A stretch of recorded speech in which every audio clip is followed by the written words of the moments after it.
Bon Oswald, vous allez devoir enchaîner après ce succès, double succès, puisque vous êtes mis sur une bonne dynamique avec 2 succès sur 2 compétitions différentes. C'est la bonne façon d'aborder Niort. Ah bah, c'est sûr que 4 ou 5 jours en arrière, on n'avait forcément pas les mêmes niveaux de confiance avant de jouer Lens. On a su sur ces 2 réceptions se remettre en ordre de marche. Maintenant, comme j'ai dit aux joueurs hier, quand on enchaîne 2 défaites consécutives et qu'on a envie de jouer un rôle dans le championnat, bah on se met dans l'obligation d'enchaîner, de faire une grosse série derrière.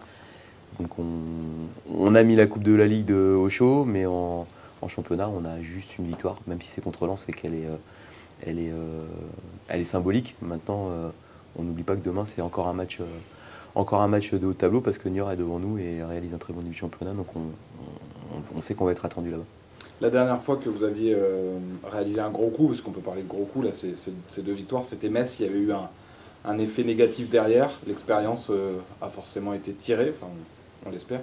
Je l'espère, là en tout cas, dans cet après-Lens, il y avait un match en milieu de semaine et je pense que ça c'était bien pour tout le monde. Alors le bon côté, c'est l'aspect mental, le fait qu'il n'y ait pas de décompression et que les joueurs, bon, depuis la semaine d'avant, on est tous les jours au club, on a évidemment accentué sur la récupération, mais les joueurs ne peuvent pas décompresser et sortir de leur concentration pour le match.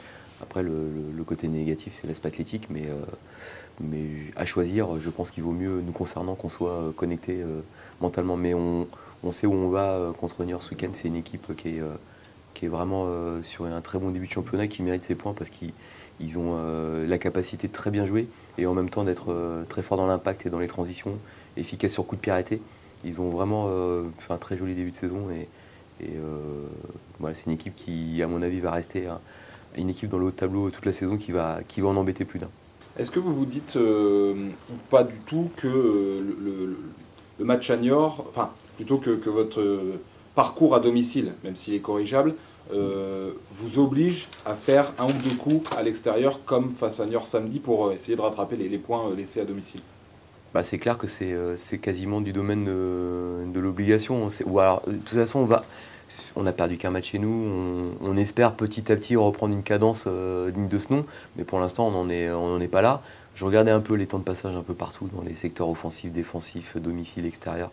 On est moyen partout, c'est-à-dire qu'on a un parcours qui est correct, correct plus ou correct moins selon les secteurs, mais c'est un parcours moyen, donc il faut qu'on ait un rythme de croisière qui soit un peu plus important.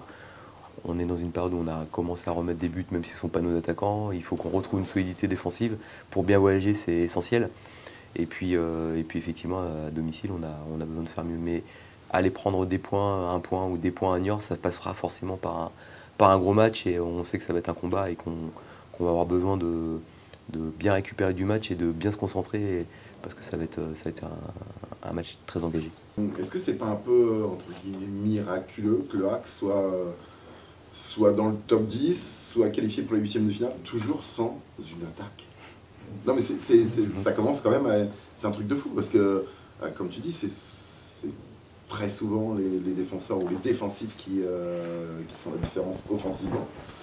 Ça commence à ressembler à un petit miracle quand même. C'est vrai que plus le temps passe et plus on se dit que c'est pas miraculeux, mais ça veut dire qu'on a été, enfin les joueurs, on a été obligé de trouver d'autres solutions et voilà, on est devenu efficace sur coup de pied arrêté au bon moment, j'ai envie de dire, parce qu'on courait après ça depuis un moment. Ça avait été déjà le cas sur la fin de saison dernière et on est sur les mêmes bases. Cette année, on a la chance d'avoir plus de frappeurs potentiels et ça, c'est intéressant. Et puis nos milieux de terrain qui se projettent, Victor hier qui marque son but. Voilà, donc il y a des cycles comme ça, il faut le prolonger et puis il faut aussi que nos attaquants trouvent le chemin des filets et qu'on trouve aussi une ossature offensive. Tino va être qualifié, donc c'est une bonne nouvelle. Bon, évidemment, il faudra être patient avec lui, puis laisser du temps à ce garçon pour qu'il puisse nous apporter toutes ses qualités. Mais ça va aussi, son retour à sa qualification, peut-être titiller certains pour se dire bah, le joueur va revenir. Si je veux marquer des points, c'est maintenant. Donc voilà. Mais de toute façon, on sait très bien que nous, notre fonds de commerce, ça reste d'avoir une grosse base défensive et puis d'avoir une efficacité qui se fasse selon les moments, soit avec un buteur comme l'année dernière ou avec d'autres en ce moment. Mais retrouvons notre solidité offensive et ce qui donnera la confiance à tout le monde, défensif pardon.